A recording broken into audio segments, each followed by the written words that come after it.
a lot of growth here for me, a lot of love here for me. It's so great to see so many faces that I recognize. These spiritual principles saved my life, transformed me, healed me. And the thing is that I'm not an exception. Those principles work for everyone. So my topic today is finding your voice, a path of awakening. Awakening means you come into an awareness. You become clear in your consciousness. And it's a journey. But the thing is that if you are willing to take that journey, your authentic self, your powerful being comes into form because you are fearless. You know how powerful you are. You know how mighty you are. You know how magnificent you are. Undeniable. And that's what I want to talk about today. But I want you to know I didn't always know this. You know, if you've heard me speak before, you know, I came from a pretty traumatic childhood, an alcoholic father, pedophile, stepfather, a mother who didn't think she had any power, 5 generations of women who didn't think they were powerful and didn't have a voice. So it's not a surprise that my whole way of being was stay under the radar. Keep your mouth shut. But it was really hard because I have a loud mouth. And I'm an expressive. And so the thing is, it was like I was up and down. So this whole trajectory, I have been on this planet for 7 decades. And as I say that, I go, who said that? Because I feel so young, so vital, so alive, so vibrant. And I'm not in denial. I know I'm aging. I get it. But age is nothing but a number. You get to live your life out loud. So I want you to know that my voice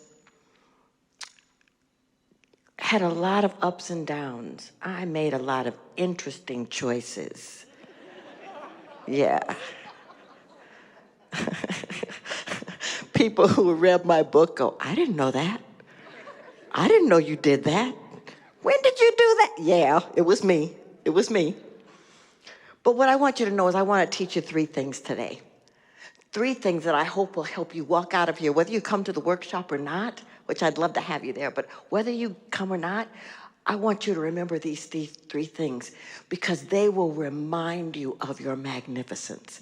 And the first one is that challenges are portals of transformation. Everything you've been through, every triumph that you ever had, you know, there was a transition, there were doubts, there were questions, there were tribulations that preceded them. But if you were aware enough, you got that it was a great teacher, that you were learning a lesson, and that you'd come here to keep moving, to keep evolving, because we are evolutionary. Spirit is evolutionary. So I want you to know that I didn't always know that, but a couple of things happened to me when I was 14 years old that started that awakening, that reminded me that I have a calling. So I told you I kept my head under the radar, but when I was in school, I started noticing that the successful kids were the ones that were involved and the ones that were present. And so I was like, oh, maybe I can do that. So little bit by little bit, I did sit and stuff. I joined the debate club and chess club and all these different things. But then they were going to have this posture contest. Now, the interesting thing is that only girls were in it in bathing suits, but I'm sure that's another talk. So we're on welfare, but my mother says, I'm going to get the money, and we're going to get you a swimming suit. So she takes me shopping, and this wonderful woman sales lady is helping, and she helps me find this beautiful yellow swimsuit. I was really skinny, but when I put it on, I felt really pretty, except I was flat-chested. She goes, I got you. She goes, I got these little inserts. I was like, no, no, no, no, no. We're not putting nothing fake in there. She goes, no, no, no. I promise you, it's gonna look very natural. So I'm like, okay. So she puts them in, and y'all, I was hot. It was incredible. So here I go, and the day of the contest, you had to be in your swimsuit, you had to go up to the front, and you had to stand this way, then you had to turn this way, and then you turn this way, and then they put us all in the line, and then the teacher walked behind each one of us and put her hand over our heads, and the audience responded. I was the last one, and when she put her hand over my head, the audience erupted and the kids were screaming. Oh man, I felt so great. And they said, and the winner is Cynthia James. I was like, yeah, I'm all that. So on the weekends, I lived in Minneapolis and there's lots of lakes, and we would go to Calhoun Lake and that with my cousins. And so we went to the lake and we got out, and I'm in my yellow swimming suit, so I wanted to make sure everyone noticed. So I slowly walked, and I laid down my blanket, and I laid on the blanket so that they could see how fabulous I was. And then I slowly got up, and I walked to the edge of the water, and I knew how to swim because our high school, our junior high had a swimming pool. It was required. So I get to the water, and I ease out into the water. I do my most fabulous side stroke. I do a backstroke. I am poetry in motion, y'all. I dive underneath and the inserts pop out. Yep. And you know when you're in the water and you're trying to catch something that moves? So I'm trying to catch them so nobody notices. My cousins are howling. I'm mortified. Finally, I get the inserts, and I walk out demoralized. But then as I get to the edge of the water, a voice in me says, it makes no difference, you won. You're a winner. I didn't know it then, but that voice would come back many times in my life to remind me of that. So 2 weeks later, I'm in school, and let me just say this. Anybody black in this audience will understand what I'm about to say.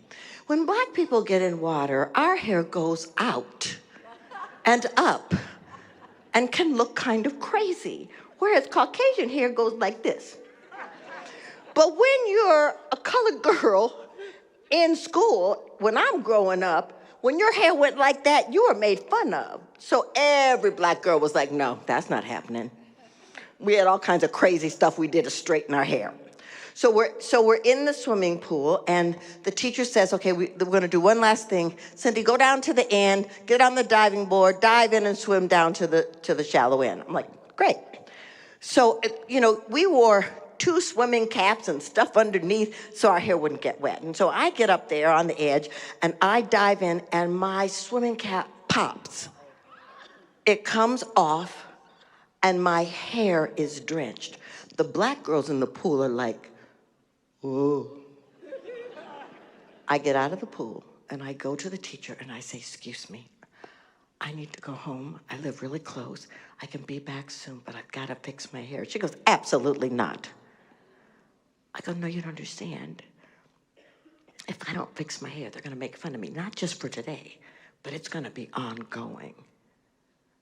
Yeah, she looked at me, turned her back on me, walked away and said, this conversation is over.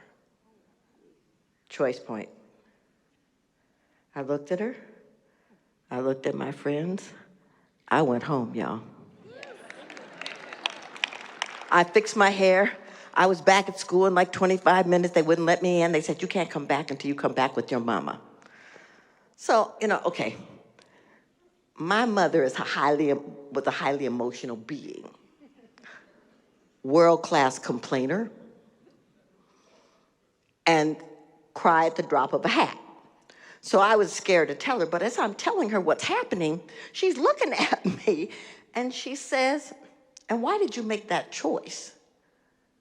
And I told her, I said, it was not worth the ridicule I was gonna have to go through for weeks on end to go back there. She says, I see. So she takes me, and we're sitting with the principal, and he's like, your daughter was disobedient, and she wasn't following the rules, and she defied the teacher, and he's like, nah, nah, nah, nah. And my mother's just sitting there. She's not being emotional. I'm intrigued. So she says, well, first of all, my daughter is not disobedient. She's an A student. She follows the rules. She's involved in a lot of activities. But do you have any idea how hard it is to be a colored girl in this school at this time? So she took care of herself. So whatever punishment you want to dole out, we'll take it. He goes, fine. And he says, she'll be on probation after school for 2 weeks. My mother said, fine.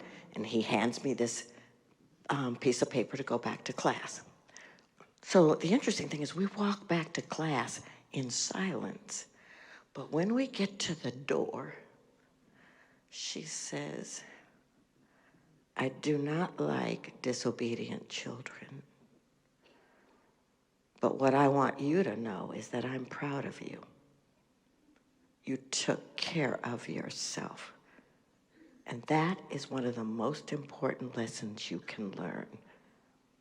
She kissed me on the cheek, she walked away, and we never spoke of it again. That was a transformative moment. What I want you all to know is that when those challenges drop in your face, you get to choose.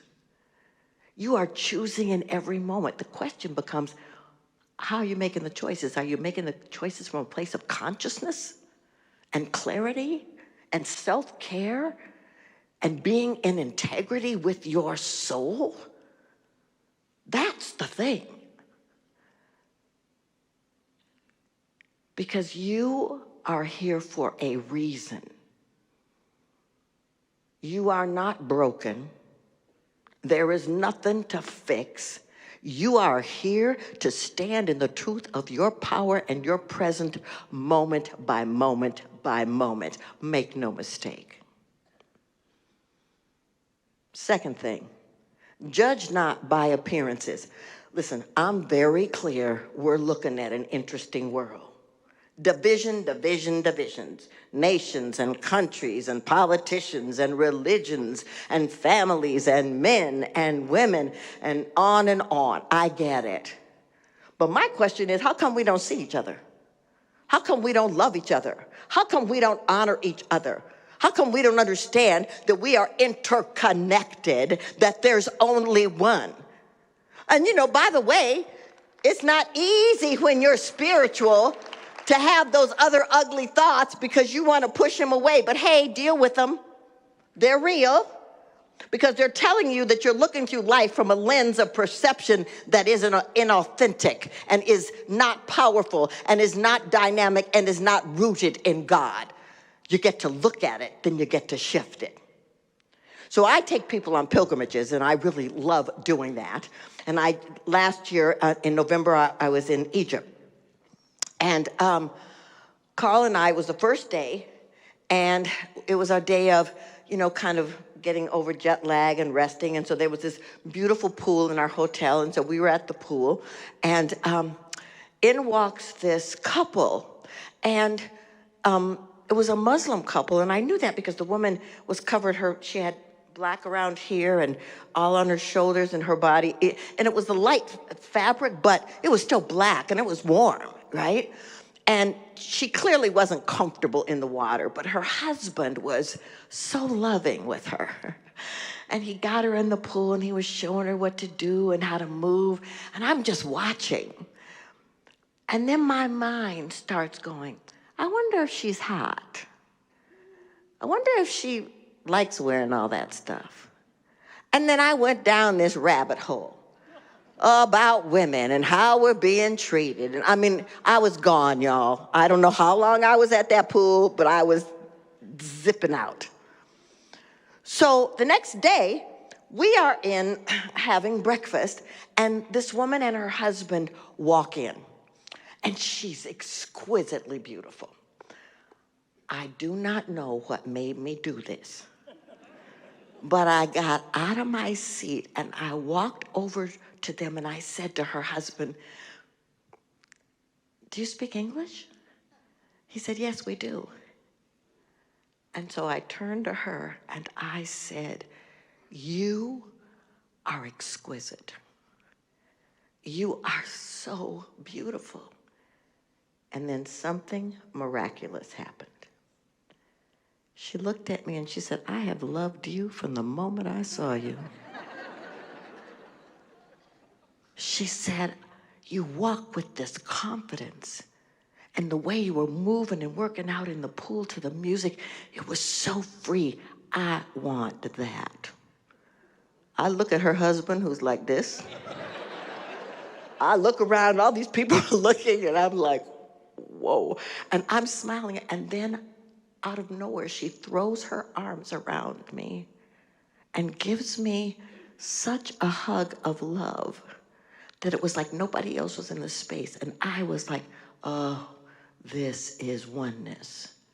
This is not Muslim, African American, Christian, whatever. This is oneness.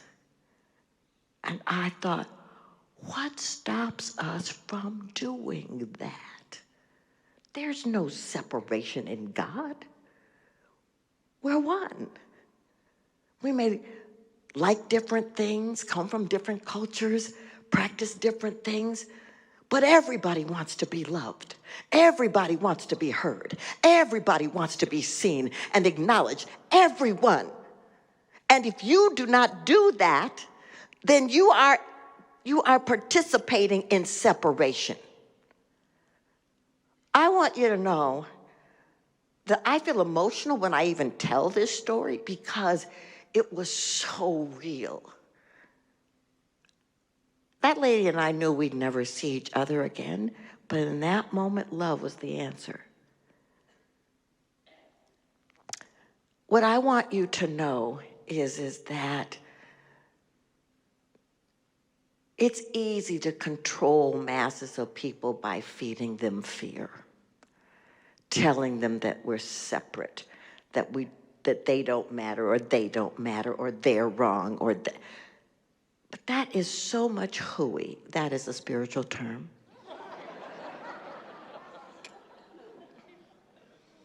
God sees no separation. And so that leads me to my third point.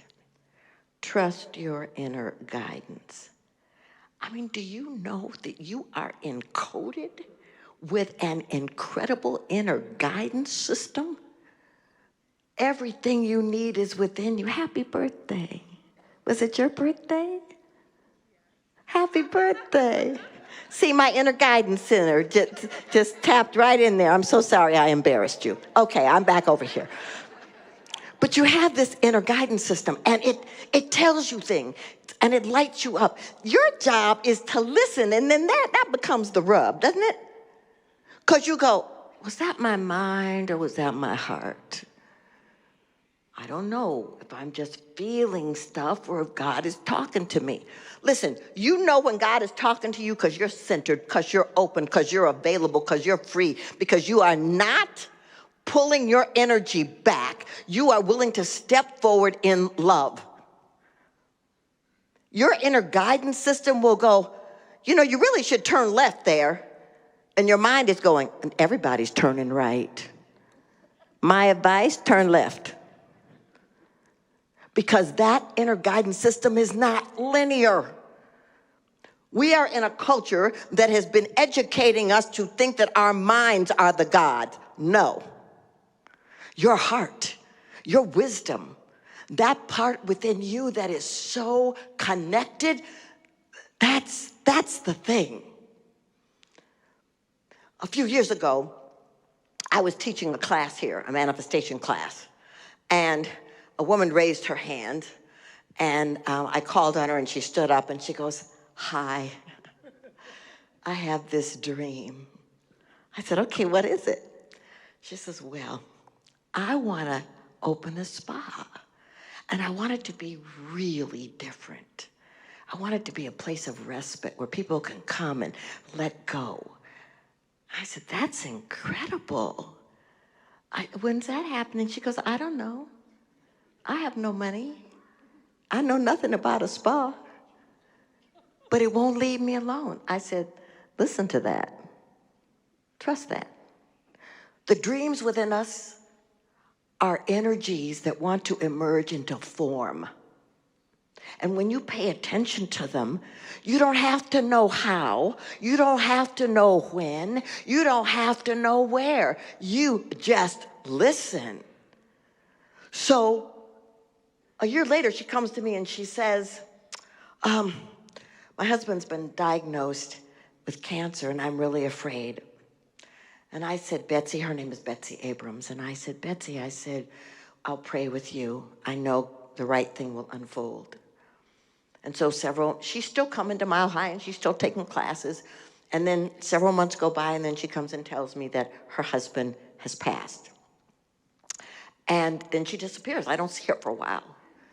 Then she comes back and she says, "So my husband left my daughter and I in good financial shape. And I was driving down this street in Littleton and I see this building. And my inner knowing goes, oh, that's it. So I bought it." I'm like, ah! That building had been a convent. So there had been prayers in it, right? And she says, "Come in, I want you to bless it and let's open the space." So she says, "I'm going to classes and I'm hiring people. I don't really know what I'm doing, but it's going to be exquisite and it's going to be a place of consciousness." That place, ladies and gentlemen, is called the Five Wellbeing Spa in Littleton. That is amazing. All because there was a dream, there was a vision. She listened and responded. You can do that. It doesn't have to make sense. It doesn't have to make sense. But it makes sense in the universe. Because you are here to remember how extraordinary you are. That you were chosen.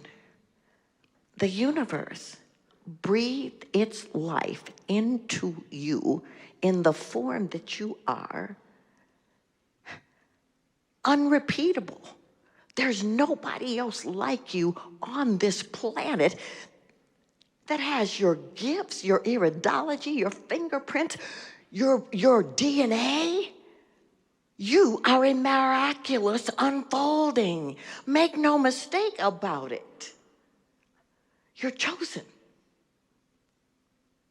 So, Michelle told you that I had a book come out in September. And in August, I had an album come out. And that's a whole nother talk, which I'll talk about some other time. But the name of the album is called Chosen. And I wrote the album with these two amazing producers. And I didn't realize at the time that it was in alignment with the book that I had written. But it was. And so what I'm going to do in this moment is I'm going to sing the title song to you. And I'm going to ask you to sit back in your seat and take in the lyrics as if I wrote it for you. At the end of it, I will do a prayer for us. What I want you to know is we are all on this planet at this moment by a divine appointment. Otherwise, we wouldn't be here. There's something that only you can do the way that you can do it. So why not say yes?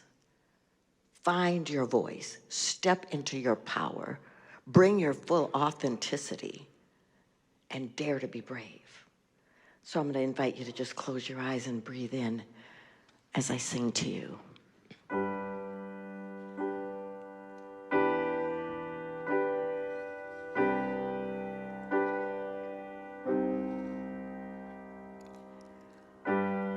I was chosen, my destiny assured. Beyond circumstances, I'm here to be heard. I knew I was chosen. How'd I land in this place? Tired of being frozen, tired of the rat race. I knew I was chosen beyond the hurt inside. The ways I was treated, my dreams were denied. I knew I was chosen, release the pain inside. Dare to be seen, decide not to hide. The voice within told me, have no fear.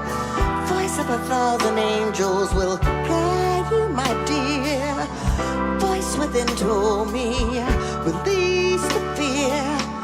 Love of 1,000 angels will teach you, my dear. I knew I was chosen from the very start.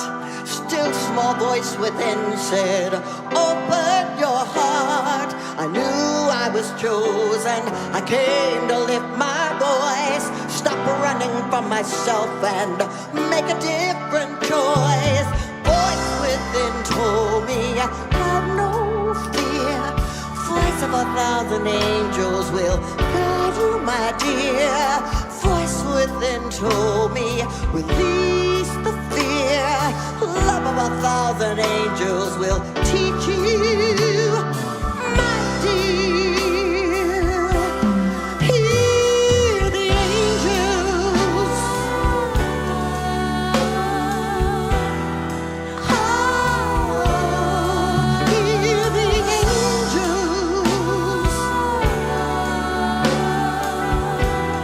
Oh, hear the angels.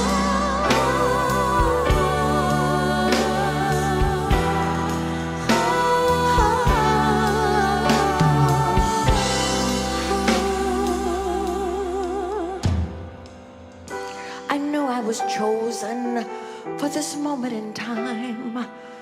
I'm here as a blessing, no reason or rhyme. I knew I was chosen, I'm well on my way. I stand in my power, I'm here to stay. I knew I was chosen.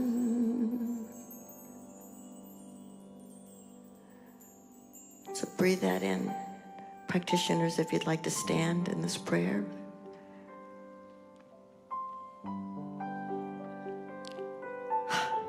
How wonderful to remember that we were chosen. That we are extraordinary expressions of a divine intelligence that is eternal. That we are powerful. Because we are emanations of something that is ever evolving, ever shifting, ever creating, ever expanding. So there is nothing that is not possible. We live in a field of infinite possibilities.